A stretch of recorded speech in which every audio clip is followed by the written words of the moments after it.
Welcome back, dear children. Good morning, all of you all. We have learnt in our chapter number 9 till the death of Sambhaji Maharaj. Now, after the death of Sambhaji Maharaj, on the fort of Raigad, this is the fort of Raigad. Can you see? This is the fort of Raigad. Yasubai, Shahu, Rajaram Maharaj, Maharani Tarabai were there. Now Aurangzeb sent Zulfikar Khan to put a siege on Raigad, and it was very risky for all the family members to live together on the fort of Raigad. So it was decided that Rajaram Maharaj should escape from Raigad. So he escaped from Raigad with few of his associates and reached to Jinji. Understood? So you can see the fort of Raigad again. So he reached Jinji. I will show you Jinji also. This is the fort of Jinji.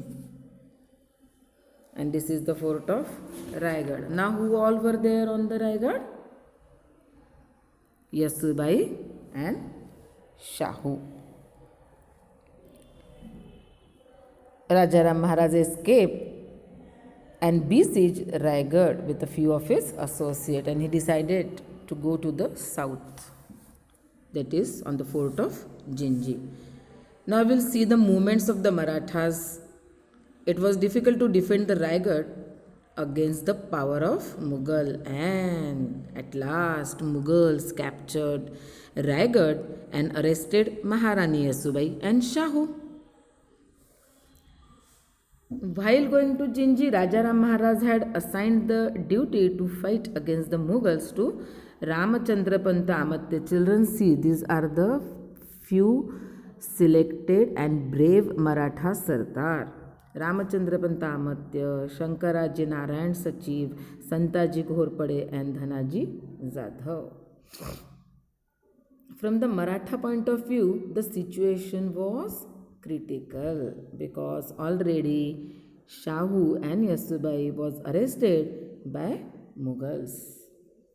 Here Aurangzeb started attracted many Maratha Sardars over his side, to his side, by giving attractive offers like giving Jagir and Vatans to them. But at the same time, Rajaram Maharaj also promised Maratha Sardars to give a Jagir if they stop Mughal plans.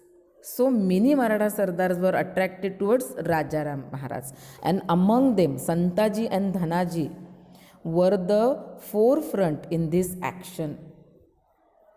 They had a surprise attacks, guerrilla tactics, and looted enormous amount from Mughals.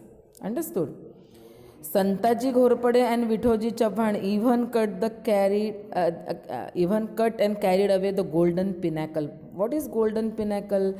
Which is on the top of the temple or the tent. That is, in Marathi we can call Kalash, Shikhar. They also carried golden pinnacle from the emperor's own tent in the surprise attack, in the guerrilla tactics. Understood?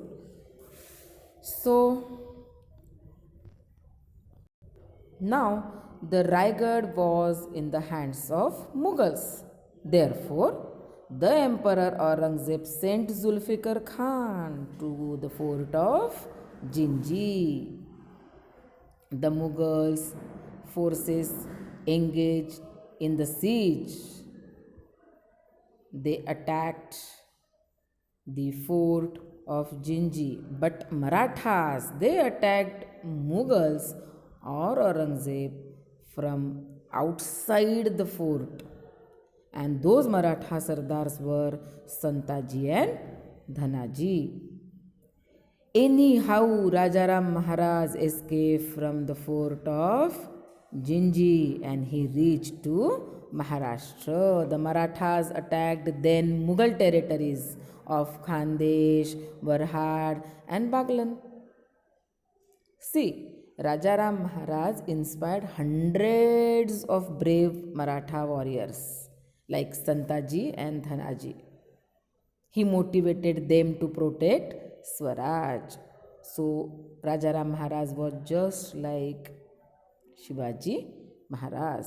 But Rajaram Maharaj died on 2nd March 1700 on the fort of Sinhagad after a short period of illness.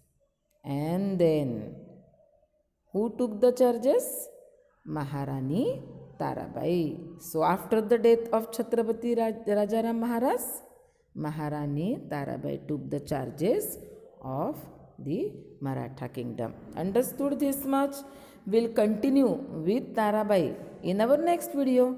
Till then, see you children. Bye bye children.